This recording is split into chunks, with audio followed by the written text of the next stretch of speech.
ரத்னகிரி முருகன் மலை கோயிலில் நடக்கும் உலக அதிசயம் தெரியுமா உங்களுக்கு? உலகத்தில் எங்குமே காணாத அதிசயம் ஒன்று ரத்னகிரி முருகன் மலை கோயிலில் நடந்து வருகிறது. குளித்தலை மணப்பாறை சாலையில் வேலூர் மாவட்டத்தில் திருமணிக்குன்றம் அருகில் ஐவர் மலை என்னும் ரத்னகிரி மலை உள்ளது. இங்கு 14ஆம் நூற்றாண்டிலேயே இந்த மலைக்கோயில் கட்டப்பட்டிருக்கலாம் என கூறப்படுகிறது. அதிசயம் என்னவென்றால் இந்த மலைக்கு மேல் மட்டும் காகங்கள் பறப்பதே கிடையாதாம். இதைவிட பெரிய அதிசயம், ரத்னகிரி மலையில் வீற்றிருக்கும் முருகப் பெருமானுக்கு பால் அபிஷேகம் செய்தால் சில வினாடிகளிலேயே பால் தயிராக மாறிவிடுகிறது.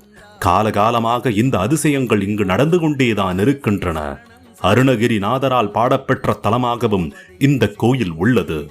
இங்கு ஆலயத்தில் மட்டுமல்லாது மலை முழுக்க முருகப் பெருமான் வீற்றிருப்பதாக ஐதீகம்.